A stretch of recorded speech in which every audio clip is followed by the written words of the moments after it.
तो कहानी एक लड़के से शुरू होती है जो सुबह सुबह उठ के स्कूल जाने की तैयारी कर रहा था। फिर वो जल्दी से बाहर जाते हुए अपनी मॉम को बोलता है, माँ मैं स्कूल जा रहा हूँ। उसकी माँ कहती है, क्या इतनी जल्दी? लेकिन मैंने तो अभी अभी ब्रेकफास्ट बनाया है। वो लड़का अभी भी चिल्ला रहा होता है, उसकी कोई जरूरत नहीं, मैं वैसे भी बहुत ज्यादा लेट हो रहा हूँ। कहानी का MC हमें बता रहा होता है कि वो स्कूल बहुत जल्दी जाता है और स्कूल से सीधे आकर घर में टीवी देखने के लिए बैठ जाता है, बिल्कुल हमारी तरह। वो टीवी पे कोई एक शो देख रहा होता है जहाँ पर एक आदमी एक मैजिक ट्रिक दिखा रहा था। MC मुस्कुराते हुए अपने बारे में बताता है कि वो एक नॉर्मल स्टूडेंट है जिसे आधी रात को जागना पसंद है ताकि वो अपना फेवरेट टीवी शो देख पाए। MC अगले दिन अपने स्कूल जा रहा था, तभी उसके पीछे से कोई बोलता है, अरे वाह क्या टाइमिंग है। वो लड़का उसके पास आकर MC के कंधे पे हाथ रखता है और उससे बोलता है, मैं तो अभी अभी बिल्कुल तेरे बारे में ही सोच रहा था, इसीलिए क्या तू यहाँ पर आया है? फिर वो लड़का अपना असली औकात दिखाता है और MC को बोलता है, खैर जाने दे, वैसे भी मुझे अभी भूख लगी है, पता नहीं क्यों जब भी मैं तेरे से मिलता हूँ तो मुझे भूख लगने लगती है। तो मेरे कहने का तात्पर्य ये है कि अगर तुझे मरना नहीं है तो जाकर मेरे लिए एक ब्रेड खरीद के लेके आ। इस टकले का नाम चोई चियोलमिन है। MC सैड होकर बताता है, मेरी जिंदगी बिल्कुल झक्कास चल रही थी जब तक ये राक्षस मेरी जिंदगी में नहीं आया था। और इसी के साथ अगले पैनल में हमारा MC हवा में उड़ते हुए दिखता है। वो बदमाश लड़का चोई लगातार हमारे MC को मुक्के मारते हुए बोलता है, मैंने तुझे कहा था कि मेरा होमवर्क करके दे देना, लेकिन तूने किया क्यों नहीं? वो हमारे MC को इतने बुरे तरीके से मारता है कि वो उसके घुटने पे आ जाता है और उसका पूरा शरीर दर्द के मारे कांप रहा होता है। चियोलमिन बोलता है, अरे यार इसकी हरकतें मुझे बहुत गुस्सा दिलाती है। चियोलमिन का एक चमचा बोलता है, चल भाई यहाँ से चलते हैं, नहीं तो हमारा पेंटर मर जाएगा। पेंटर का मतलब है जिसकी धुलाई हुई हो। उसका मजाक उड़ाने के लिए उसको पेंटर बोला जाता है, ये नहीं कि घर रंगने वाले को बोलते हैं, वो अलग होता है। तीसरा छपड़ी बोलता है, अरे देखो तो ये कैसे कांप रहा है, मुझे तो बहुत ज्यादा हंसी आ रही है ऐसे देखकर। चियोलमैन लगातार हमारे MC के टकले पे बजाया जा रहा था। चियोलमैन उसको बोलता है कि तू मेरी बात क्यों नहीं सुनता, तेरी वजह से मुझे तुझे मारना पड़ता है और लोग मुझे बुरा आदमी समझते हैं। MC गिड़गिड़ाते हुए उनसे माफी मांगता है। वो तीनों लफंडर वहाँ से जाते हुए बोलते हैं, देख हमें तेरी माफी नहीं चाहिए, बस तू हमारा होमवर्क जल्दी से कर देना और हाँ कंफर्मेशन के लिए उसका एक पिक्चर भी भेज देना। वो दोनों छपड़ी भी MC का मजाक उड़ाते हुए बोलते हैं, और हाँ हमारा होमवर्क करना भी मत भूलना, कमजोर चूहे कहीं के। हा। उन सभी पुलिस के जाने के बाद हमारा MC फर्श पे लेट जाता है और कर्राते हुए उसको एक फ्लैशबैक याद आता है जहाँ पर वो खेलते हुए एक बड़े से ट्रक से टकरा जाता है। वो बताता है कि बचपन में उसके साथ एक बहुत बड़ा हादसा हुआ था जो कि उसको अच्छे से याद भी नहीं। वो एक ऐसी खतरनाक सिचुएशन में था जहाँ पर उसको हजारों बार मर जाना चाहिए था, लेकिन फिर भी वो एक मिरेकल की वजह से सरवाइव कर गया। लेकिन उस एक्सीडेंट की वजह से लगातार उसके दिल में पेन बढ़ता गया। लेकिन इतनी सारे मुसीबतों के बावजूद भी उसकी माँ ने मुस्कुराते हुए उसकी सारी जिम्मेदारी अपने कंधों पे सौंप ली। जैसे जैसे समय बीतता गया MC की हालत और ज्यादा खराब होने लगी, लेकिन फिर भी उसकी माँ ने कभी हार नहीं माना। कुछ समय बाद वो इतना रिकवर हो गया कि वो एक नॉर्मल लाइफ जी सके, लेकिन वो नॉर्मल भी तभी दिखता है जब वो घर में बैठा आराम कर रहा हो। जैसे ही वो घर से बाहर निकलता है मानो ऐसा लगता है कि उसको एक अर्जेंट ट्रीटमेंट की जरूरत है। और यहाँ पर फाइनली हमें हमारा MC का नाम पता चलता है, बिथ। बहुत अजीब नाम है, लेकिन बिथ जैसे ही हाई स्कूल में गया उसकी किस्मत तो मानो खत्म ही हो गई। हर एक दूसरा बंदा उसकी कमजोरी के कारण उसका फायदा उठाता था। एक लड़का उसके सर पे चॉकलेट सिरप गिराते हुए बोलता है, देखो देखो ये क्या है, वाटरफॉल। इसके बाद बारी है स्ट्रॉबेरी वाटरफॉल की। उसके बाद हम प्रेजेंट में आ जाते हैं जहाँ पे हमारा MC चिल्लाकर बोलता है, फाइनली मैंने सारा होमवर्क खत्म कर लिया। फिर वो जल्दी से अपना फोन निकाल कर चियोल को होमवर्क की पिक भेज देता है। उसके बाद वो आराम से टेबल पे लेट जाता है, लेकिन थोड़ी ही देर बाद वो अपने मन ही मन रोने लगता है। वो सोचता है क्या उसकी जिंदगी हमेशा से ऐसे ही चलती रहेगी। वो इतना सोचता ही है, उतने में ही उसका फोन जोरों जोरों से बजने लगता है, जिसकी आवाज सुन के वो थोड़ा सा चौंक जाता है। वो अपना फोन उठाकर देखता है तो कोई एक अनजान आदमी उसको कॉल कर रहा था। वो सोचता है कि ये चियोलमिन है जो कि उसको कॉल कर रहा है, इसलिए वो उसको कॉल पे बोलता है कि मैंने उसका सारा होमवर्क कंप्लीट कर दिया है और कंफर्मेशन के तौर पर उसका एक फोटो भी तुम्हारे फोन पे भेज दिया है। लेकिन फोन की दूसरी तरफ से कोई बड़े सीरियस तरीके से बोलता है, बिथ अगर तुम्हें मरना नहीं है तो मेरी बातों को बहुत ध्यान से सुनना। वो अननोन पर्सन बोलता है, जैसे ही स्कूल के लाइट्स ऑफ होंगे तुम जल्दी से भागकर प्रिंसिपल ऑफिस चले जाना और वहाँ पर तुम्हें तब तक रुकना है जब तक तुम्हें पैरों की आवाज सुनाई देना बंद ना कर दे। जैसे ही पैरों की आवाज आना बंद हो जाए तुम्हें वहाँ से भाग कर ना अपने घर जाना है और ना ही पुलिस स्टेशन। तुम किसी को भी अपने मदद के लिए नहीं बुला सकते। खिड़की के पास जाओ, तुम्हें सामने एक होटल दिखाई देगा, सिर्फ वही एक रास्ता है जहाँ पर तुम्हारे सरवाइव करने के चांस है। इतना बोलकर वो अननोन पर्सन कॉल को कट कर देता है। बिथ सोचता है ये सब क्या था आखिर, मुझे लगता है कि कोई मेरे साथ प्रैंक कर रहा है। फिर वो अपना सामान पैक करते हुए बोलता है आखिरकार बहुत लेट हो गई है, मुझे जल्दी से अपने घर निकल जाना चाहिए। थोड़ी कोई यहाँ पर आकर चेक करने वाला है, जब तक मुझे कोई कॉल नहीं आ जाता यहाँ पे रुकने का कोई फायदा नहीं है। तभी अचानक से पूरे स्कूल की लाइट चली जाती है। बिथ परेशान होकर सोचता है अरे यार आखिर ये लाइन को भी अभी ही जाना था। फिर वो वहाँ से उठ के किसी कमरे के लॉक को खोल रहा था। वो अपने डर को भगाने के लिए मन ही मन बड़बड़ाया जा रहा था यार मुझे बहुत जोरों से भूख लगी है, जल्दी से घर जाकर खाना खाऊंगा। घर जाते हुए रास्ते से एक रामेन का कप भी ले लूंगा, चावल के साथ उसे खाने का मजा ही कुछ और होगा। तभी उसको अपने सामने से दो लोगों की परछाई उसके तरफ आते हुए दिखाई देती है। उन दोनों आदमियों ने व्हाइट कलर का अजीब सा लहंगा टाइप कुछ पहना हुआ था।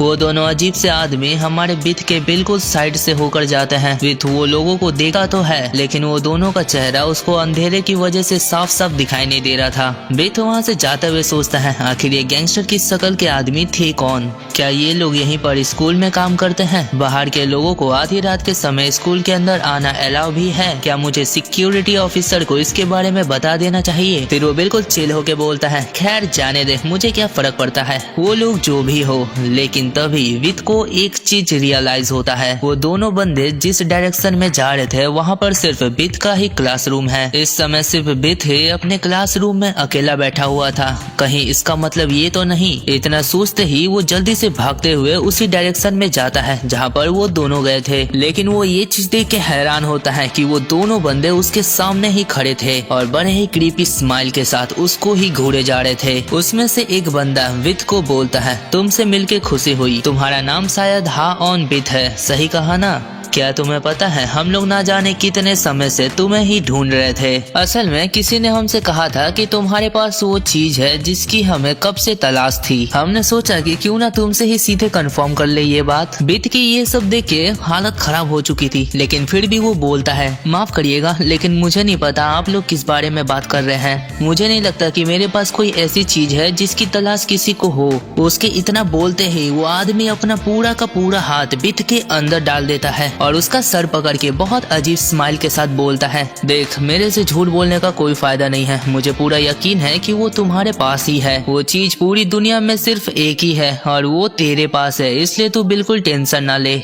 वो आदमी बिथ के दिल के पास इशारा करते हुए बोलता है यहाँ बिल्कुल यहीं पर, वो चीज तेरे दिल के अंदर ही है। इतना बोलते ही वो आदमी उसके अंदर हाथ डाल के कुछ तो निकालता है, मुझे लगता है ये उसका दिल ही है। उसके बाद हमारे बिथ भाई की आंखें खुल जाती हैं, उसकी धड़कन बहुत तेजी से चल रही थी, धुक धुक धुक धुक धुक धुक। वो अपनी बॉडी को छूता है, फिर चैन की सांस लेके बोलता है ये तो एक सपना था, लेकिन भला ये कैसा सपना था? फिर वो वहाँ से उठ के बोलता है चलो अब घर चलते हैं, अगर मैं ज्यादा देर यहाँ पे रहा तो मैं सच में पागल हो जाऊंगा। घर जाकर अपना मुंह धो के चुपचाप सो जाऊंगा जैसे कि कुछ हुआ ही नहीं था। लेकिन उस बेचारे के इरादों पे पानी फेरते हुए उसका फोन फिर से बजने लगता है। वो देखता है तो वही अननोन बंदा उसको फिर से कॉल कर रहा था, लेकिन पता नहीं क्यों वो कॉल उठाने की जगह सीधे भागते हुए खिड़की के पास जाता है। फिर वहीं पे बैठ जाता है और सोचने लगता है ये कैसा बकवास ख्याल अभी अभी मेरे दिमाग में आया था, मैं भी कितना बेवकूफ होते जा रहा हूँ। लेकिन फिर भी ऐसा कोइंसिडेंस होना तो बहुत मुश्किल है।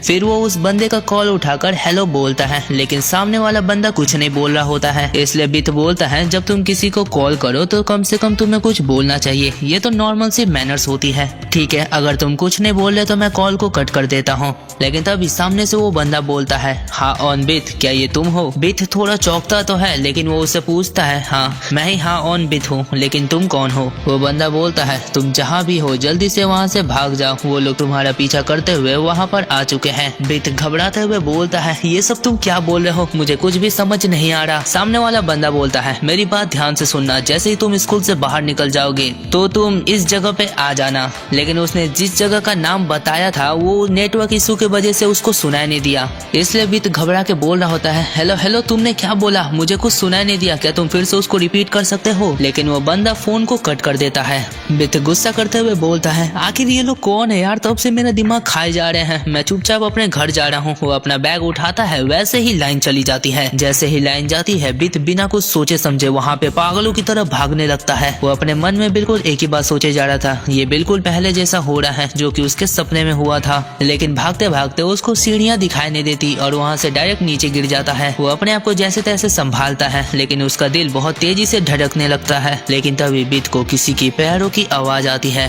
और वो बिल्कुल कोने में शांति से बैठ जाता है। दरवाजे के पास से वही दोनों खतरनाक बंदे गुजरते हुए जा रहे थे। बिथ उन लोगों को जाते हुए देखता है और वो समझ जाता है कि ये लोग वही लोग हैं जो कि सपने में इनसे मिले थे। ये चीज देखते ही वो बिल्कुल रॉकेट की तरह भागने लगता है। वो ना इधर देखता है ना उधर, सीधा भागते हुए अपने अपार्टमेंट में आता है। बिथ अपना बैग फेंकता है और जल्दी से फोन निकालकर अपनी मॉम को कॉल करने लगता है। लेकिन तभी उसके पीछे से कोई बोलता है, डार्लिंग क्या तुम अपने स्कूल से आ गए? मैं तुम्हारा बहुत देर से इंतजार कर रही थी। भला तुम्हें इतना देरी क्यों हो गई? बिथ देखता है ये उसकी मॉम तो बिल्कुल नहीं थी, ये कोई और ही बंदा था जिसने अपने मुंह में अजीब सा मास्क लगाया हुआ था। बिथ उससे पूछता है, आखिर भला तुम कौन हो और मेरे घर में क्या कर रहे हो? वो मास्क वाला बंदा बोलता है, मेरा नाम है तोते, जो कि अपने बाप के भी नहीं होते। मजाक कर रहा था।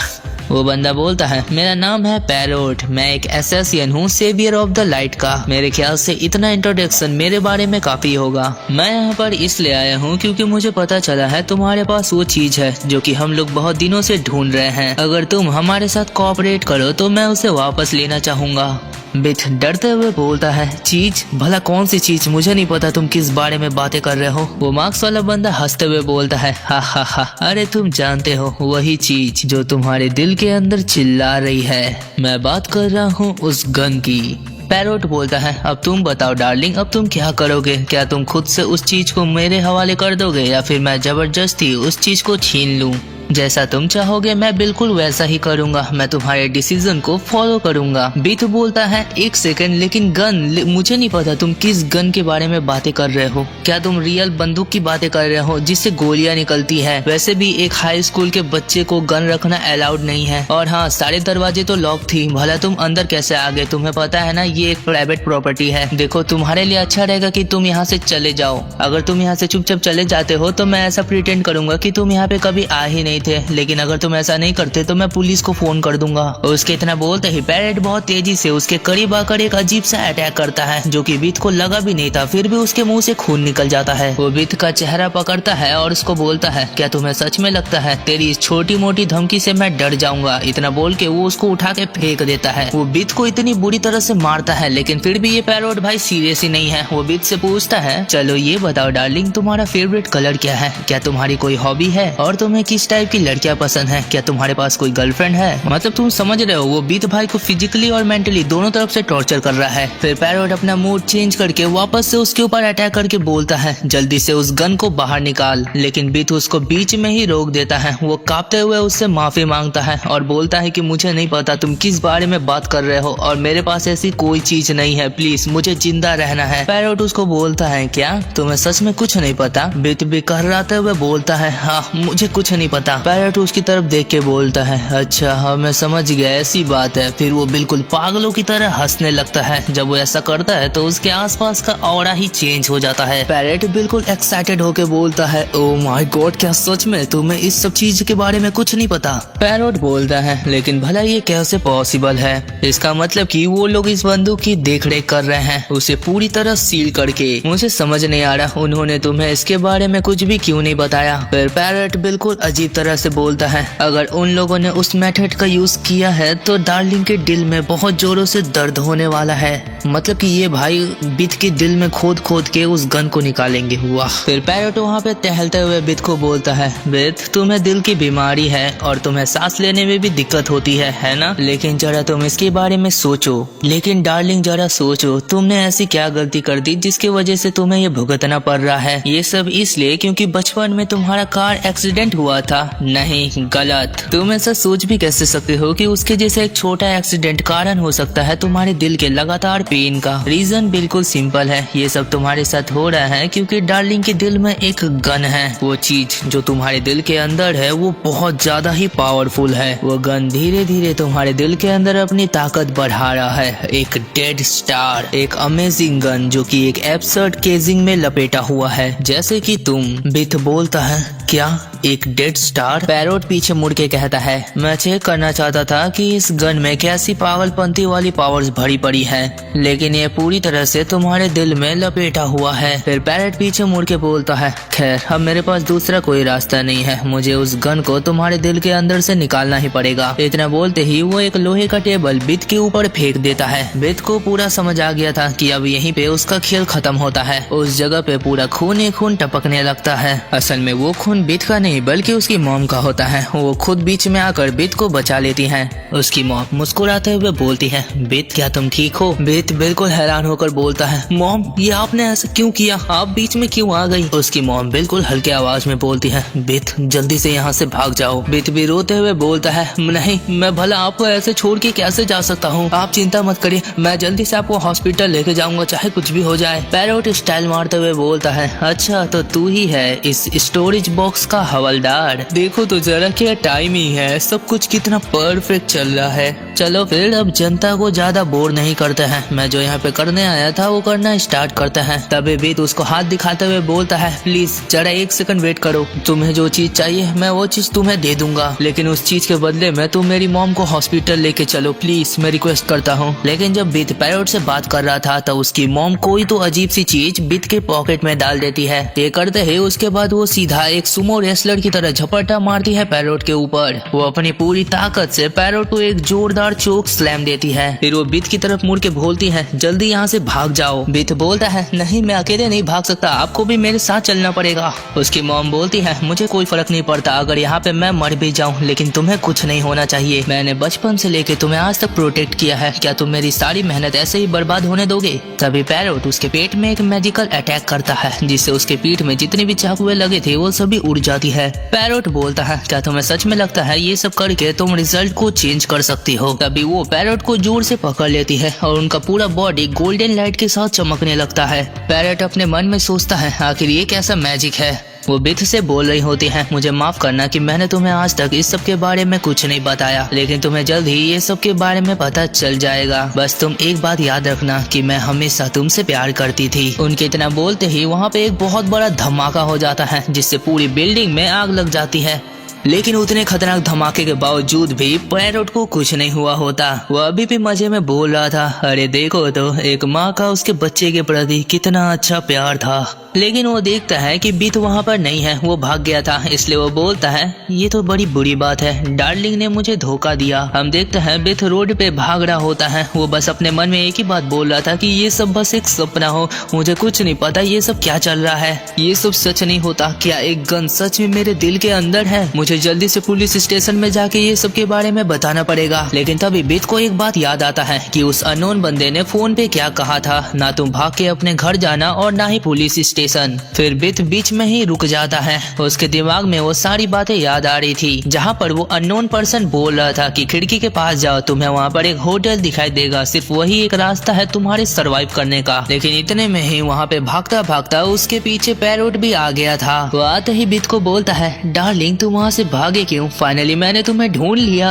बिथ उससे गिड़गिड़ाते हुए भीख मांग रहा था, प्लीज मुझे मत मारो, मुझे जिंदा रहना है। बिथ उससे डरते डरते पीछे जा रहा था। तभी उसके पैर एक पानी के गड्ढे में पड़ते हैं। वो पीछे मुड़ के दिखता है तो उस पानी के गड्ढे में किसी एक जेट हाउस का रिफ्लेक्शन आ रहा था। वो अपने सामने देखता है तो वहाँ पर एक बिल्डिंग था जिसके ऊपर जेट हाउस पिज्जा का निशान बना हुआ था। उसके पास ही एक विंडो होता है जिसके रिफ्लेक्शन में जेट हाउस की जगह वहाँ पर एक होटल लिखा हुआ दिखाई दे रहा था। बिथ को भी ये बात याद आ जाती है। वो सोचता है ये तो बिल्कुल वही जगह है। फिर वो जल्दी से उसके अंदर चला जाता है और सीढ़ियों से होता हुआ ऊपर की ओर आता है। बिथ ऊपर आ तो जाता है लेकिन उसके ऊपर कोई नहीं होता। इतने में ही उसके पीछे से पैरोट ने उसके ऊपर अटैक कर दिया था।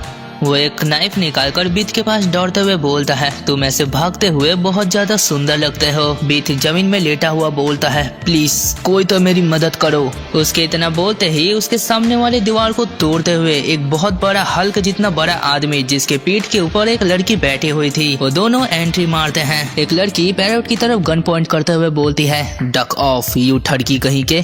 उस लड़की ने गोली तो चलाई होती है लेकिन वो जाकर पैरोट को नहीं लगता। पैरोट नीचे झुककर अपने हाथ में एक छोटा सा शील्ड लाकर उसे रोक लेता है। पैरोट बहुत ज्यादा एक्साइटेड होकर बोलता है, अरे अरे देखो देखो वो आ गए। लेकिन अब बहुत देर हो चुकी है क्योंकि डार्लिंग तो पहले ही मर गया है। एक पथरीले हाथों वाला बंदा पैरोट के ऊपर अटैक करके बोलता है, क्या तुम मेरे मुक्के का स्वाद चखना पसंद करोगी?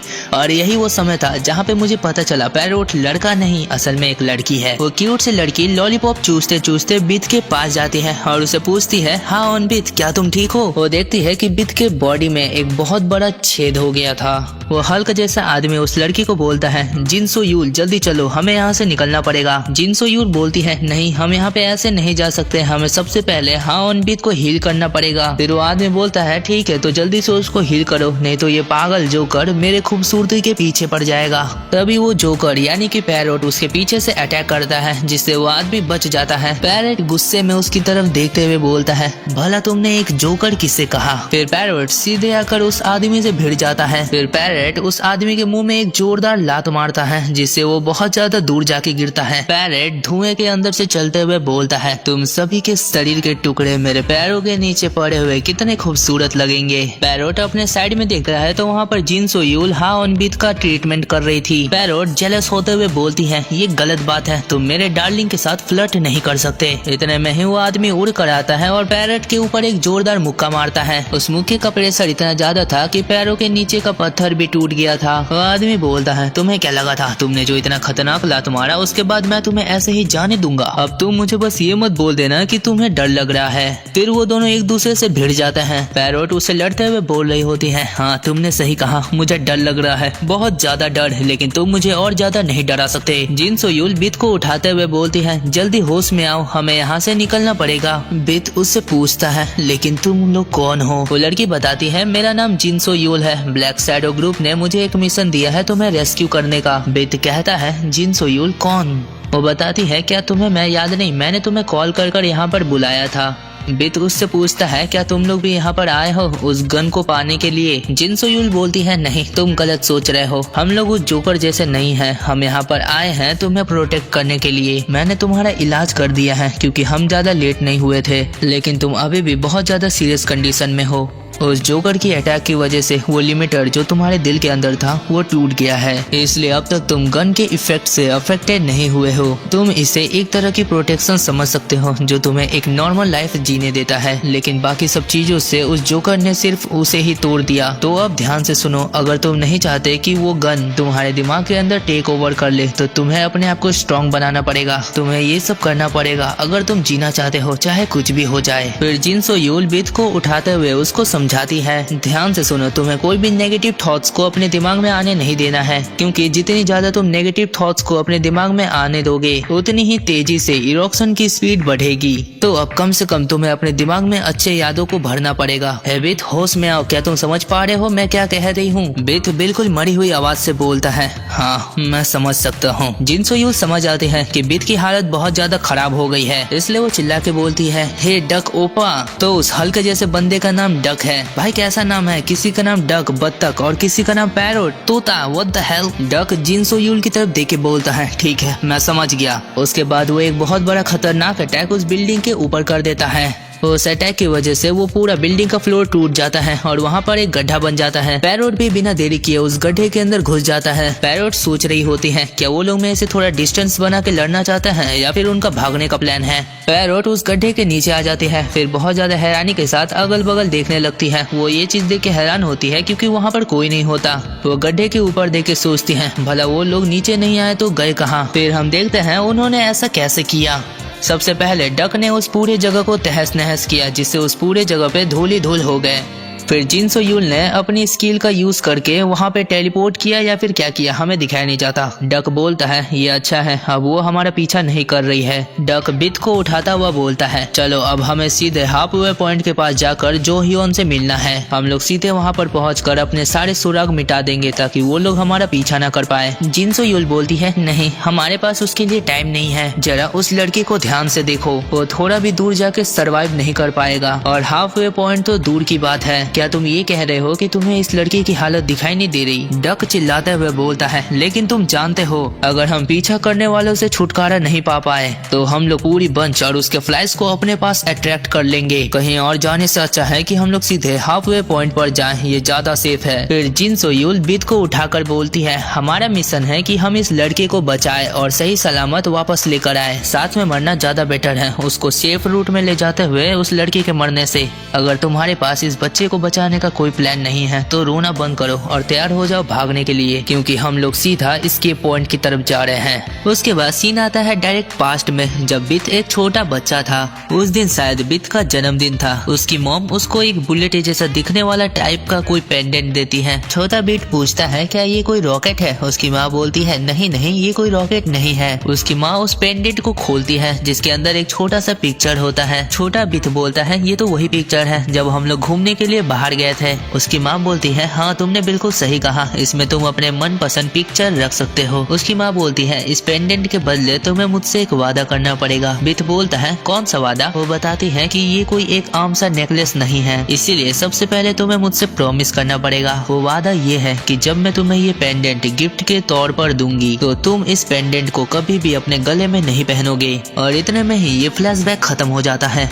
उसके बाद हम आते हैं प्रेजेंट में, जहाँ पे जिन सोयूल चिल्ला रही होती है। वो कहती है, हेलो जो हियोन, क्या तुम हमें सुन सकते हो? सामने से जवाब आता है, मैं तुम लोगों का वेट कर रहा हूँ हाफवे पॉइंट पर। मैंने अपना सारा काम कंप्लीट कर लिया है और भला तुम लोग कहाँ पर हो? जिन सोयूल बोलती है, हम लोग बहुत जल्दी में हैं, इसलिए तुम यहाँ पर आ जाओ, मैं तुम्हें बाद में सब कुछ एक्सप्लेन कर दूंगी। वो बंदा बोलता है, ठीक है मैं समझ गया, जल्दी ही मैं वहाँ पे पहुँचता हूँ। जिन सोयूल बोलती है, हम लोग बिल्कुल तैयार है। जो हियोन जल्दी से रैबिट होल का दरवाजा खोल दो। एक second, rabbit hole? Legend of दानवा? खैर वो अभी भी बोलती है, अगर वो हमारा पीछा भी करते हैं तो फिर भी हम लोग बच जाएंगे। फिलहाल हम लोग अभी जो ह्योन के रैबिट होल से 200 मीटर दूर हैं और उसके सबसे पास वाला जगह है जी यून बिल्डिंग, इसलिए हमें सबसे पहले उसी बिल्डिंग में जाना पड़ेगा। डक बोलता है, लेकिन क्या तुम्हें ये सब थोड़ा अजीब नहीं लग रहा? हम लोग बिना किसी परेशानी के आराम से भाग पा रहे हैं। अब तक तो उन लोगों को हमें ढूंढ लेना चाहिए था। जिन सोयूल बोलती है, अगर कोई तुम्हारा मदद कर रहा है तुम्हारी लोकेशन को छुपाने के लिए तो कम से कम तुम्हें एक कॉम्प्लीमेंट तो देना चाहिए। अगर नहीं भी दे सकते तो कम से कम ऐसे बेवकूफों जैसी बातें करना बंद कर दो। अगर मान लो तुम जैसा बोल रहे हो वैसा हो भी जाता है तो फिर भी मैं तुम्हारे सर को गंजा कर दूंगी। लेकिन तभी जिन सोयूल कुछ नोटिस करती है और डक के मुंह पे लात मार के बोलती है, जल्दी से डॉज करो। उनके पीछे से एक बहुत खतरनाक अटैक किसी ने किया था और हमें पता है वो कौन है। डक थोड़ा हैरान होकर बोलता है, थोड़ा संभल के, ये एक स्नाइपर है। फिर जिन सोयूल एक चुटकी बजाती है जिसके बाद उसके चारों तरफ एक अजीब कलर का सर्कल सा ऑरा फैल जाता है। इस पावर की वजह से उसको आसपास के सारे लोग दिखाई देते हैं और साथ ही वो स्नाइपर भी दिख जाता है। वो स्नाइपर पकड़े बंदा बोलता है, अच्छा तो वो लोग मेरे अटैक से बच गए, तो देखते हैं फिर अब वो लोग मेरे इस अटैक से कैसे बचेंगे। जिन सोयूल डक को लोकेशन दिखाते हुए बोलती है, जल्दी चलो मेरे साथ इस रास्ते पे। वो स्नाइपर ने दिखाया तो एक अटैक था लेकिन उसने एक साथ 6-7 अटैक कर दिए थे। खुशी की बात ये है कि ये लोग छुप के उससे बच जाते हैं। जिन सोयूल डक को बोलती है, जैसे ही मैं 3 तक गिनूंगी हम लोग इस 4th फ्लोर से नीचे कूद जाएंगे। डक डरते हुए बोलता है, क्या सच में? क्या और दूसरा कोई रास्ता नहीं है? जिन सोयूल बोलती है, अपनी बकवास बंद करो। फिर वो बोल देती है 3 के साथ ही वो लॉन्ग रेंज स्नाइपर उन पे शूट करता है लेकिन वो लोग कूद के उससे बच जाते हैं। वो स्नाइपर अपने 8x स्कोप से देखता है कि वो लोग वहाँ पर नहीं है। फिर वो किसी को कॉल करके बोलता है, अरे मुझे माफ कर देना, मैंने उन लोगों को मिस कर दिया, अब बताओ मैं क्या करूँ? हेलो डॉक्टर, क्या आप मुझे सुन पा रहे हैं? हम देखते हैं वो डॉक्टर और कोई नहीं, वो दोनों खतरनाक से बंदे होते हैं जिनको हमने चैप्टर 1 में देखा था। डक भागते भागते जिन सोयूल से पूछता है, क्या उन लोगों ने हमारा भागने का रास्ता पता लगा लिया है? जिन सोयूल बोलती है, नहीं मुझे नहीं लगता। स्नाइपर की लोकेशन को जज करते हुए मुझे लगता है कि उन्होंने हमें बिथ की एक्टिविटी मॉनिटर करते हुए पकड़ लिया। उसे देख के ऐसा तो बिल्कुल नहीं लगा कि वो हमारा वेट कर रहा था। ये एक राहत की बात है, लेकिन अब उन लोगों में से एक ने हमें देख लिया है। अब ये तो बिल्कुल पक्का है कि उनका एक यूनिट अब हमारे पीछे आएगा।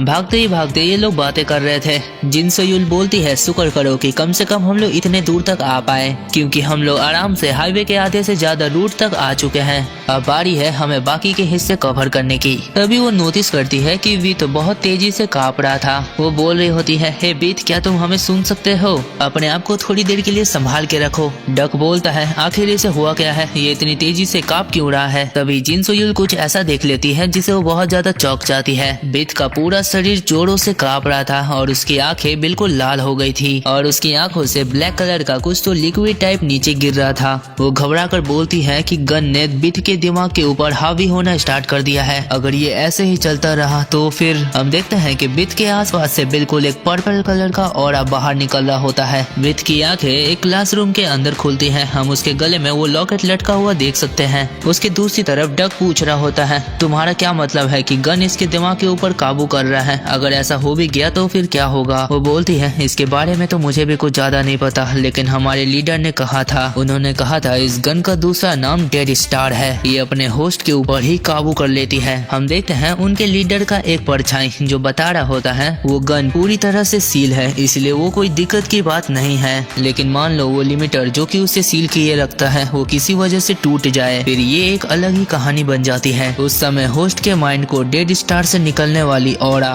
से असर पड़ेगा। उसके बाद ये बिल्कुल इम्पॉसिबल हो जाएगा कि होस्ट को वापस से होश में लाया जाए। वो होस्ट अपनी ही डार्क यादों में खो जाएगा हमेशा हमेशा के लिए। हम देखते हैं बिथ को जो कि क्लासरूम में बैठा होता है, कोई अचानक से उसके पीछे आकर उसके सर के ऊपर मुक्का मार देता है। अभी भी वो लीडर बताया जा रहा था कि वो होस्ट अपने सबसे खतरनाक नाइटमेयर में फंस जाएगा, जिससे वो हमेशा से अवॉइड करने की कोशिश कर रहा था। वो बच्चा उसी नाइटमेयर में मर के खत्म हो जाएगा। डक बोलता है क्या अगर ये खुद से नहीं उठा तो ये एक बॉम्ब में बदल जाएगा। जिन सोयुल बोलती है भले ही डेड स्टार सील हो लेकिन उसका असर इस पे होना ही था, और फिर भी कि ये अभी तक सेफ रहा है तो इससे डील करने का कोई ना कोई तरीका होना चाहिए। तभी वो देखती है बिथ के पीठ से कुछ अजीब सा वेब टाइप का निकल रहा था। वो बोलती है आखिरकार ये क्या चीज है, शायद ये उसके बॉडी पे कोई एक टैटू हो सकता है या फिर कोई एक ऐसी चीज जो उसको एक बॉम्ब बनने से रोक सकता हो। वो देखती है कि बिथ के पीछे वाले जेब से कुछ लटक रहा था, ये वही लॉकेट है जो उसकी मॉम ने उसकी जेब में रखा था। जिन सोयुल बोलती है मुझे लगता है ये वही चीज है जिससे ये वापस होश में आ पाए। डक चिल्ला के बोलता है एक नेकलेस, भला तुम इससे क्या करोगी। वो बोलती है मुझे नहीं पता, लेकिन इस नेकलेस के अंदर से एक अजीब सा ही ऑरा निकल रहा है, मुझे लगता है यही वो चाबी है जिससे हम लोग बिथ को उसके खतरनाक से नाइटमेयर से बाहर निकाल सकते हैं। डक बोलता है मतलब कुछ भी ना, तुम बिना जाने समझे अपनी जिंदगी ऐसी दाव पे लगा दोगी। वो बोलती है अब तुम ही बताओ तुम्हारे पास कोई अच्छा आइडिया है तो। जिनसियोल बोलती है एक ऐसी चीज जो एक बच्चे के अंदर से निकली जो लेथ के बारे में कुछ नहीं जानता, अगर ये इस काम के लिए नहीं है तो भला इसका कोई और पर्पस क्या होगा। डक बोलता है ठीक है मैं मान गया, हम ये ट्राई कर सकते हैं, इसमें थोड़ी बहुत सेंस तो है, लेकिन अगर वो इतनी अनस्टेबिलिटी में रैबिट होल के अंदर जाता है तो तुम जानते ही हो हम सब जिंदा दफन हो जाएंगे, तो चलो फिर ये ठीक से करता है। इतना बोल के जिनसियोल उसके गले में वो लॉकेट बांध देती है। डक बोलता है अगर तुम्हारा तुक्का सही है, इस चीज की वजह से वो ठीक हो जाता है तब तो बहुत अच्छी बात है, लेकिन अगर वो जी यून बिल्डिंग तक पहुंचने से पहले ही ठीक नहीं होता। जिनसियोल उसकी बातों को बीच में काटते हुए बोलती है हाँ ठीक है मैं समझ गई, अब अपनी बकवास करना बंद कर दो। उन दोनों के बातों के बीचों में ही कोई आसमान में उड़ते हुए बैटमैन की तरह एंट्री मारता है। वो लोग नीचे आते ही बोलते हैं अरे कोई भला इतना बेखबर कैसे हो सकता है, तुम लोग भला इस हालत में अपने मरियल पेशेंट को कैसे संभाल सकते हो। एक डॉक्टर होने के नाते मैं ये सब अपने आंखें बंद करके नहीं देख सकता, वो बच्चा मेरा पेशेंट है। मुझे समझ नहीं आ रहा था कि तुम लोग बिना पेशेंट के इलाज कराए उसे कैसे ले जा सकते हो, लेकिन ये सिर्फ आज के लिए ऑफर है। अगर तुम लोग उस बच्चे को मेरे हवाले कर देते हो तो मैं तुम लोगों को जाने दूंगा, हालांकि अगर तुम लोग मेरे ऑफर को रिजेक्ट कर देते हो तो फिर किसी एक इंश्योरेंस कवरेज की उम्मीद तो बिल्कुल मत करना। उसके बाद सीन डायरेक्ट आता है बिथ के दिमाग में, जिसके अंदर वो चियोलमिन के चमचे से पीट रहा होता है। वो एक जोरदार मुक्का बिथ के बिल्कुल मुंह पे मारता है, जिससे वो उड़ते हुए दूर जाके गिरता है। एक बात तो मुझे समझ नहीं आ रहा, इस सूखे हुए हड्डी में इतनी ताकत कहाँ से आ रही जो इस बंदे को उठा के फेंक रहा है। वो छपड़ी स्टाइल मारते हुए बोलता है क्या तुमने देखा मेरा न्यू कुंग फू स्टाइल। तभी कोई वहाँ पर आके बोलता है अरे तुम लोग अकेले ही मजे क्यों ले रहे हो, कम से कम मुझे एक लात तो मारने दो। बिथ उनसे माफी मांगते हुए बोलता है प्लीज मैं वैसा दोबारा नहीं करूंगा, तुम लोग मुझे जाने दो। लेकिन चियोलमिन उसकी एक ना सुनता, उसके मुंह पे रैप्टे ही रैप्टे बजा देता है। फिर वो बिथ के बालों को पकड़ के बोलता है जरा देख ध्यान से, सब लोग तुझे मार खाते हुए देखते हैं, लेकिन तूने कभी ये सोचा है भला कोई भी तेरी मदद क्यों नहीं करता। बिथ रोते हुए बोलता है क्यों नहीं करता कोई मेरी मदद। चियोलमिन उसके कानों के सामने आकर मुस्कुराकर बोलता है क्योंकि तू बस एक कचरे का डिब्बा है, एक ऐसा कचरा जिसे सभी लोग अनदेखा करना ज्यादा पसंद करता है। फिर वो बीत को लेटाकर उसके ऊपर लाते ही लाते बरसाना स्टार्ट कर देता है और उसको गालियां देते हुए बोलता है, भला तू जिंदा ही क्यों है, तेरे इस घटिया शरीर में तू तो सांस भी नहीं ले सकता ढंग से। चियोलमैन मुस्कुराते हुए बोलता है, मर जा कमीने मर जा, अगर तू मर भी गया तो यहाँ पर किसी को घंटा फर्क नहीं पड़ने वाला, मर जा कमीने। इतना बोल के वो एक जोरदार लात बीत के मुंह पे मारता है। बीत एक जगह पर शांति से लेट जाता है। वो अपने मन में सोचता है, आखिरकार वो गलत क्या बोल रहा है, वो एक तरह से सही ही है। मैं जब भी किसी की मदद करने की कोशिश करता मेरा दिल जोरों जोरों से दर्द करने लगता। मैं किसी की मदद करने जाता और दूसरे किसी और को मेरी मदद करनी पड़ जाती थी। सबसे पहले तो वो लोग दयालु बन के मेरी मदद एक दो बार कर भी देते, लेकिन जब ये दोबारा होने लगे फिर वो लोग मेरा मजाक उड़ाना स्टार्ट कर देते। मेरे पास जिंदा रहने का कोई रीजन ही नहीं है, मुझे भी ऐसी घटिया जिंदगी नहीं जीनी है। बीत अपने साइड में देखता है तो वहाँ पर वही लॉकेट होता है जो कि खुला हुआ था। उसके अंदर उसकी और उसके मॉम की जो पिक्चर होती है वो एक पर्पल फ्लेम से जल रही होती है। लेकिन मेरे पास एक सवाल है, बीत को ये दिल धड़कने वाली बीमारी बचपन से नहीं थी, कार एक्सीडेंट के बाद उसे हुई है। और पैरोट भाई ने बताया था, बहन ने, कि उसकी इस बीमारी का कारण उसका वो एक्सीडेंट नहीं है बल्कि वो गन है। कहीं इसका मतलब ये तो नहीं कि उसकी मॉम ने ही वो गन बीत के दिल के अंदर डाला हो। खैर अभी कुछ नहीं बोल सकते हैं, लेकिन अगर उन्होंने ऐसा किया है तो भाई वही असली विलन है, क्योंकि उन्होंने कहा था उन्हें अपनी जान की कोई फिक्र नहीं है, उन्हें बीत को बचाना है। असल में बीत नहीं, बीत के अंदर का जो गन है उसे बचाना है। अब सच्चाई क्या है ये तो चैप्टर के आगे ही पता चलेगी, तो चलो स्टार्ट करते हैं। और आगे सीन वापस उस इविल डॉक्टर के पास आता है। वो बोल रहा होता है कि सुनो भाइयों, वैसे भी उस बच्चे के बचने का चांस बहुत कम है और अभी के करंट स्टेट को देखा जाए तो उस बच्चे की इंस्टेबिलिटी बहुत ज्यादा खतरनाक है, जल्द ही वो एक बॉम्ब में बदल जाएगा। लेकिन अगर तुम लोग चाहो तो मैं आराम से उसके बॉडी से उस गन को बाहर निकाल सकता हूँ, जिससे हम सभी बच जाएंगे। तो अब तुम लोग खड़े खड़े मेरा मुंह क्या देख रहे हो, क्या तुम लोगों को परवाह नहीं है कि वो बंदा बॉम्ब बन के सभी को उड़ा दे। जिन सोयुल बोलती है, अरे वाह ये तो बड़ी हैरानी की बात है, मुझे यकीन नहीं होता तुम लोग इतने दयालु कब से बन गए, लेकिन हमें तुम्हारी कोई मदद नहीं चाहिए, इसलिए हमें परेशान करना बंद कर दो।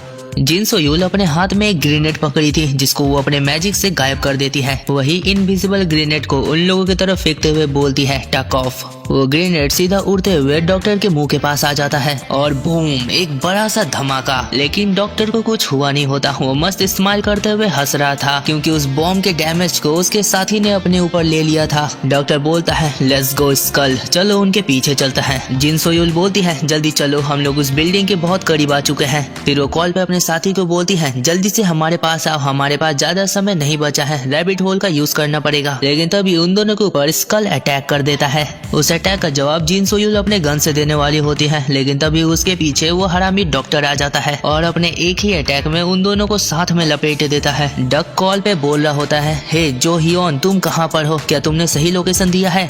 दूसरी तरफ से जवाब आता है, हाँ ये बिल्कुल सही लोकेशन है, बस तुम मुझे 30 सेकंड दो, मैं सब कुछ ठीक कर देता हूँ। डक भाई को गुस्सा आ जाता है, वो कहता है कि तू हमेशा इतनी मुसीबत के समय 30 सेकंड कैसे मांग सकता है, हमारे पास ज्यादा टाइम नहीं है। और डॉक्टर अपने हाथ में मैजिक पावर इकट्ठा करते हुए बोलता है, क्या तुम चूहों को सच में लगता है मैं तुम्हें रैबिट होल का यूज करने दूंगा? वो अपने मैजिक से बहुत सारे इंजेक्शन बनाकर स्कल के अंदर घुसवा देता है, जिसके बाद स्कल चमगादड़ और चिंपांजी का मिक्सचर बन जाता है। उसके बाद सीधे स्कल बिल्डिंग के ऊपर चढ़ना स्टार्ट कर देता है। और दूसरी तरफ हमारे बीत भाई की अभी भी धुलाई मच रही थी। खैर इसको मार खाने दो, हम आगे चलते हैं। और यहाँ पर डक को गुस्सा आ रहा था, वो चिल्ला के बोलता है, हे जो हियोन, क्या तुझे सुनाई दे रहा है? 30 सेकंड कब का कंप्लीट हो चुके हैं। जिन सोयुल उसको बोलती है, हमें थोड़ी देर और उन लोगों को रोक के रखना पड़ेगा। लेकिन डक कहता है, नहीं ये नहीं हो सकता, हमें ये अभी ही करना पड़ेगा। अगर हमने उस गन को डिस्ट्रॉय नहीं किया तो ऐसा मौका हमें दोबारा नहीं मिलेगा। डक कहता है, ठीक है मैं उन लोगों को रोक के रखता हूँ जब तक रैबिट होल यहाँ पर नहीं आ जाता, और तब तक तुम उस लड़की के अंदर से गन को डिस्ट्रॉय कर दो। जिन सोयुल अपना गन बाहर निकालकर कांपते हुए हाथों के साथ उसके ऊपर एम करती है, लेकिन वो मन ही मन बोल रही होती है, प्लीज बीत होश में आ जाओ। और दूसरी तरफ चियोलमैन अपने हाथ में एक पेपर कटर निकालकर बीत के ऊपर अटैक कर देता है। डक उन लोगों से लड़ते हुए कह रहा होता है, हे तुम जल्दी करो, हमारे पास ज्यादा टाइम नहीं है, रैबिट होल खुल रहा है, मैं अब इन लोगों को और ज्यादा देर तक नहीं रोक सकता। जिन सोयुल अपनी आंखें बंद कर लेती है, वो समझ गई थी कि अब कुछ नहीं हो सकता। फिर वो अपने हाथ गन के ट्रिगर पर रखकर उसे दबाने वाली होती है, लेकिन फिर से सीन वापस से बीत के दिमाग के अंदर आता है। जब चियोलमैन ने उसके ऊपर अपने पेपर कटर से अटैक किया तब बीत ने उसे अपने हाथों से रोक दिया होता है। बीत बिल्कुल डरावने तरीके से बोलता है, मेरी माँ ने कहा था कि कभी भी उस नेकलेस को अपने गले पर मत पहनना, लेकिन मैंने अचानक से उस नेकलेस को पहन लिया और उसके अंदर जो पिक्चर था वो जलने लगा। भले ही कुछ भी हो जाए, लेकिन ये एक असली दुनिया नहीं है, तो इसीलिए अगर कोई मुझे परेशान करेगा तो मैं उसको नहीं छोड़ूंगा। इतना बोल के बीत एक जोरदार मुक्का चियोलमिन के मुंह पे मारता है, जिससे वो सीधे हवा में उड़ जाता है। स्कल और डक दोनों एक दूसरे से पूरी ताकत से लड़ रहे होते हैं और रैबिट होल भी पूरा खुल जाता है। लेकिन तभी वहाँ पर पूरे बिल्डिंग में एक बहुत बड़ा धमाका होता है। जिन सोयुल जैसे ही मौका पाती है, बीत को लेकर उस रैबिट होल के अंदर कूद जाती है।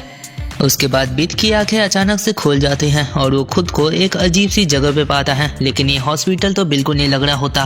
बीत हैरानी के साथ सोच रहा था, मेरे साथ कुछ तो हुआ था लेकिन मुझे याद नहीं आ रहा वो क्या था। मैं जितना भी याद करने की कोशिश कर लूं लेकिन मुझे कुछ याद नहीं आ रहा। तभी वो अपने साइड में देखता है, वहाँ पर उसका वो पेंडेंट पड़ा हुआ था। जैसे ही बीत उस पेंडेंट को देखता है, उसको सब कुछ याद आने लगता है। कैसे पैरोट उसके घर में घुस आया था और उसकी माँ ने उसको बचाने के चक्कर में खुद को सेक्रीफाइस कर दिया था। ये सब वापस से याद करके बीत की आंखों में आंसू आ जाते हैं। ये सब सोचने के बाद बीत बिना किसी मतलब के यहाँ वहाँ भागने लगता है। वो अपने मन में एक ही बात चिल्लाया जा रहा था कि मुझे जैसे तैसे यहाँ से बच के भागना पड़ेगा। मेरी मॉम मारी गई क्योंकि उसका कारण सिर्फ मैं था। लेकिन वो भागते भागते अचानक किसी से टकरा जाता है। हम देखते हैं वो और कोई नहीं बल्कि डक होता है। वो उससे पूछता है, भला तुम ऐसे यहाँ वहाँ क्यों दौड़ रहे हो। बीत को डक याद नहीं होता, इसलिए वो उससे बहुत ज्यादा डरने लगता है। तुम कौन हो?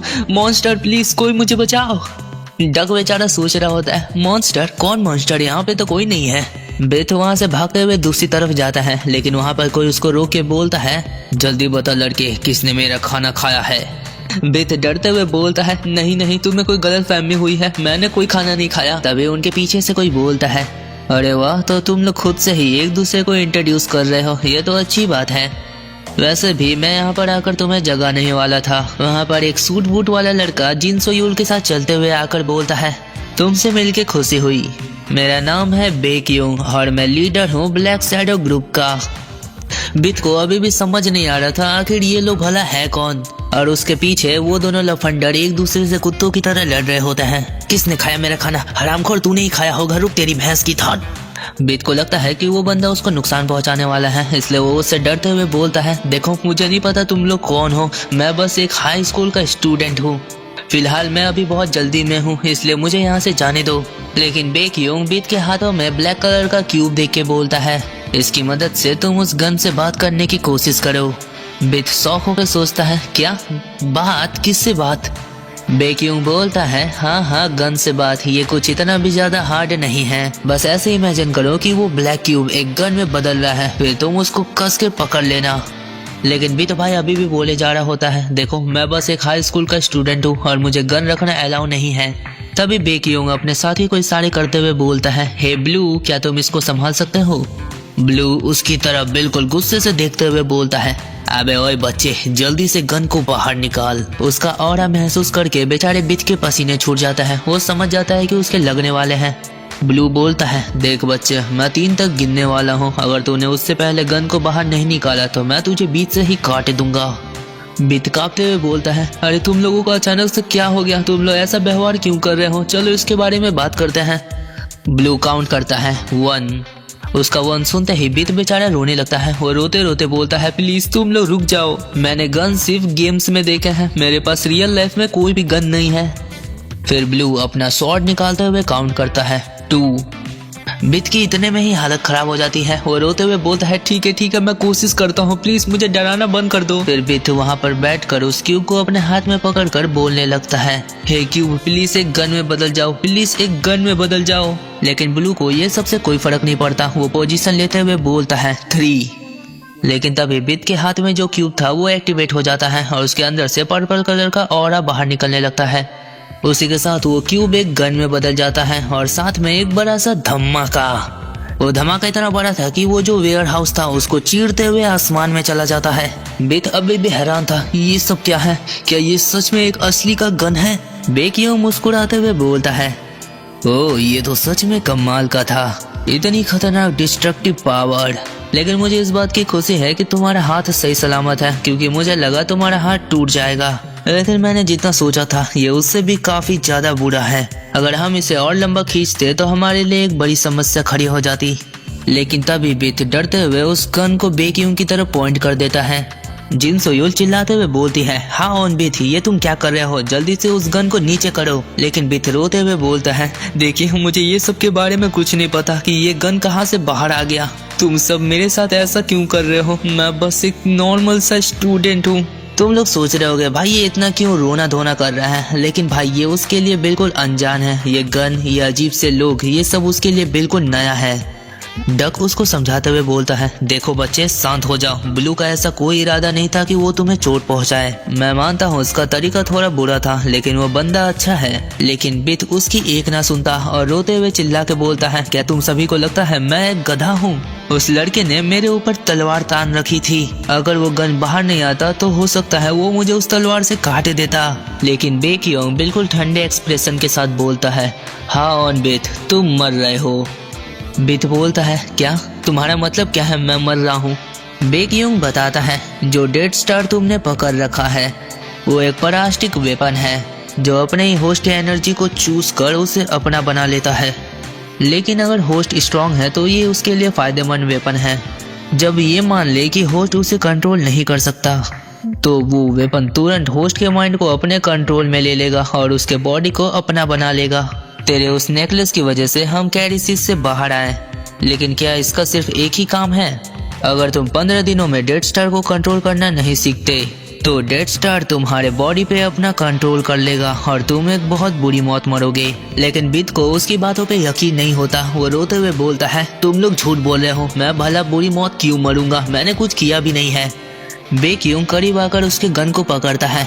जैसे ही वो उसको पकड़ता है उसका गन गायब हो जाता है। वो एक स्माइल के साथ बोलता है, थैंक गॉड, मुझे इस बात की खुशी है कि तुम्हें जिंदा रहना है। मैं तो फालतू का परेशान हो रहा था कि तब क्या होगा जब तुम्हें खुद से ही जिंदा रहने का मन ना करे। चिंता मत करना, क्योंकि मैं तुम्हारी हेल्प करूंगा उस गन को कंट्रोल करने में। अगर तुम्हें जिंदा रहना है तो इस तरह रोना धोना करना बंद कर दो और मेरे साथ चलो। एक मुस्कान के साथ वो बोलता है, चलो साथ में चल के पहले कुछ खाते हैं। उसके बाद वो लोग रेस्टोरेंट में आ जाता है जहाँ पे डक और ब्लू अभी भी खाते हुए एक दूसरे से लड़ रहे थे। बिथ सोच रहा होता है, क्या उस गन को सर्जरी करके मेरे बॉडी से बाहर नहीं निकाला जा सकता? जिन सोयूल उसको खाने का टुकड़ा देते हुए बोलती है, वो चीज पहले से ही तुम्हारे बॉडी का एक पार्ट है। बेक्यूंग कहता है, वो बिल्कुल ठीक कह रही है। जैसा कि तुम देख सकते हो फिलहाल अभी तुम्हें 3 चीजें करने की जरूरत है, basic physical strength and mental strength training. फिर वो चुटकी बजा के बोलता है, और तुम्हें सीखना पड़ेगा source of all energy late. जब वो ऐसा बोल रहा था तो उसके हाथों से एक ब्लू कलर का एनर्जी निकल रहा था। वही उंगली वो बिथ को दिखाकर बोलता है, हम इसी तरह अपनी ट्रेनिंग स्टार्ट करेंगे। फिर वो लोग ट्रेन से होते हुए किसी और जगह पे चलते हुए जा रहे थे। बिथ वहाँ पे चलते हुए अपने मन में सोच रहा होता है, मॉम आप चिंता मत करिए, मैं जल्दी ही किसी से मदद मांग के आपका फ्यूनरल करवा दूंगा। फिर वो उदास होकर बोलता है, लेकिन मैं फिलहाल अभी कुछ नहीं कर सकता, अगर मैं बाहर गया तो पक्का मारा जाऊंगा। जिन सोयूल बोलती है, वो बदमाश लोग खुद को the saviour of the light कहते हैं। भले ही उनका नाम सेवियर हो, लेकिन उनका काम उसके बिल्कुल अपोजिट है। किडनैपिंग, ब्लैकमेलिंग, मर्डरिंग, तुम जितने भी बुरे काम सोच सकते हो वो लोग सारे करते हैं। वो लोग पूरी तरह से बिल्कुल साइकोपाथ बन चुके हैं। उन्हें दुनिया से कोई घंटा फर्क नहीं पड़ता। वो लोग बिल्कुल छुप के ये सारे काम करते हैं, जैसे उनका पता लगाना बहुत मुश्किल हो जाता है। लेकिन हमें अभी तक नहीं पता फिलहाल उनका ये सब करने का मोटिव क्या है। तो ये खली जितना बड़ा राक्षस दिखाई दे रहा है, ये भी the saviour of the light का एक मेंबर है जिसका नाम है वेनडॉग द बच्चर। और ये जो उसके नीचे रोती हुई लड़की है, इसका नाम है फूमे द प्रीफॉर्मर। बिथ बोलता है, अगर ये बात सच है तो पुलिस उन लोगों को क्यों नहीं पकड़ती? अगर उन लोगों ने सच में इतना बड़ा कांड किया है तो अब तक तो टीवी और इंटरनेट में धमाका हो जाना चाहिए था।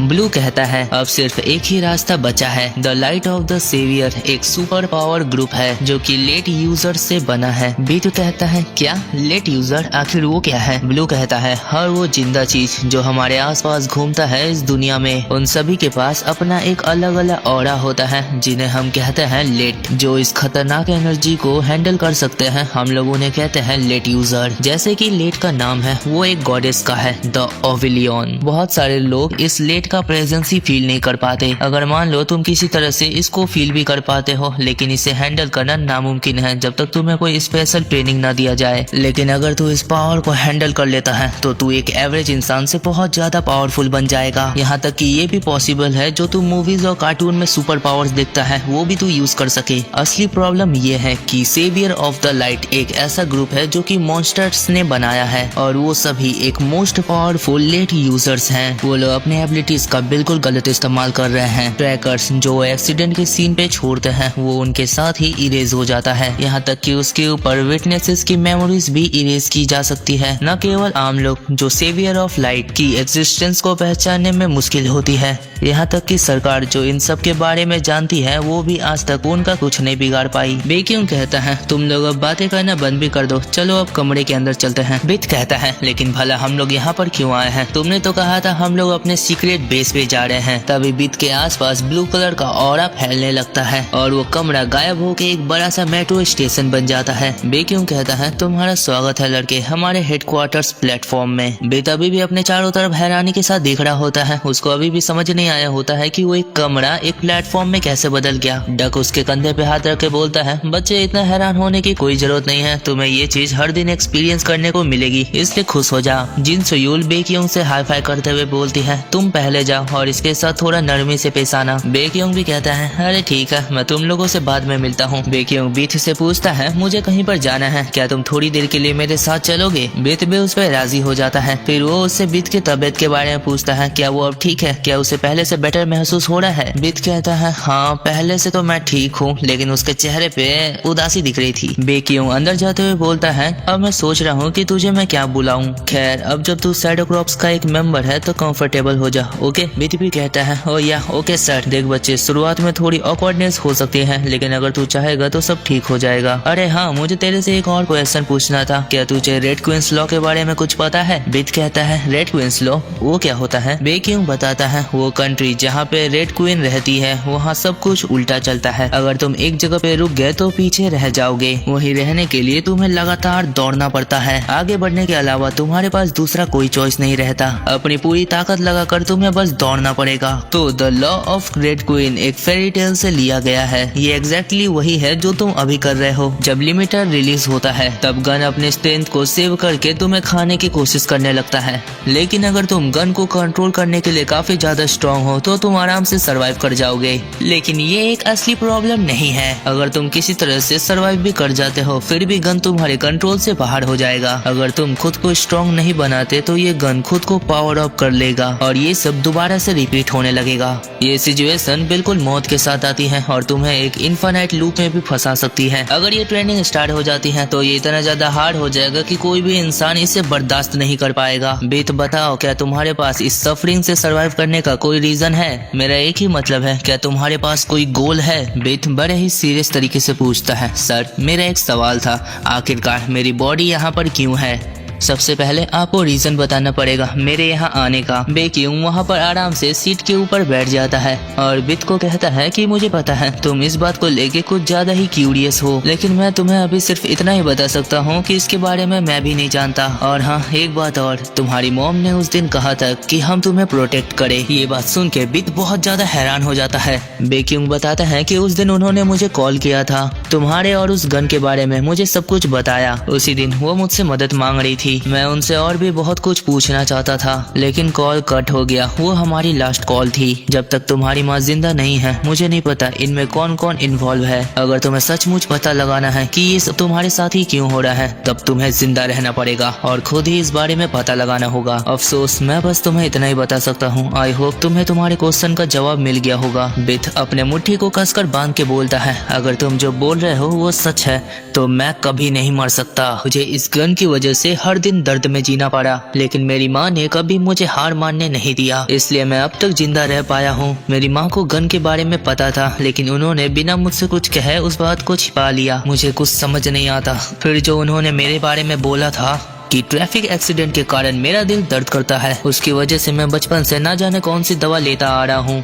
मुझे पता नहीं कि वो मुझसे क्या छुपा रही थी, लेकिन अब मैं वो पता लगा कर रहूंगा, चाहे कुछ भी हो जाए। फिर बेत अपने दांत पीसते हुए बोलता है, जिंदगी में पहली बार माँ, मैं तुमसे नफरत करता हूँ और मैं तुमसे बहुत ज्यादा गुस्सा भी हूँ। बेक्यूम मुस्कुराते हुए बोलता है, हाँ बच्चे, मैंने सुन लिया, अब तू क्या चाहता है। फिर वो बित का हाथ पकड़कर ट्रेन के ऊपर वाले हैंडल में लगा देता है और मुस्कुरा कर बोलता है, अगर तू यही चाहता है तो मैं इसमें तेरी पूरी की पूरी मदद करूंगा। और उसके पास आकर उसके कानों में फुसफुसा कर बोलता है, बेत, इसे कसकर पकड़ के रखना। ये बोल के वो वहाँ से एकदम से गायब हो जाता है और वो पूरा का पूरा ट्रेन बहुत तेजी से हिलने लगता है। हम इस पैनल में देख सकते हैं ट्रेन मानो एक सांप जैसा लहराने लगता है और उस ट्रेन का डब्बा खुल जाता है जिसके अंदर बित था। वो सीधे पहाड़ से नीचे की ओर गिर रहा था। बित जैसे तैसे अपने आप को संभाल के रखे हुए था। बित बेचारी की हालत बहुत खराब हो चुकी थी। वो चिल्ला रहा होता है, अरे सर, आखिर आप कहाँ चले गए, मुझे यहाँ पर फंसा कर सर। तभी बित के बिल्कुल सामने से ऊपर की ओर किसी की आवाज आती है, तो अब से हमारा ट्रेनिंग सेशन स्टार्ट होता है, अब तुम वहाँ से मेरी तरफ चल के आओ। बेक्यूम ऊपर की ओर से मुस्कुराकर बोलता है, चलो बित, आखिर देखते हैं तुम्हारे अंदर कितनी ताकत है। तो यहीं पे ये वीडियो समाप्त हो जाता है। अब हम लोग बाद में देखेंगे बित वहाँ से जिंदा बचता है या फिर टपक जाता है।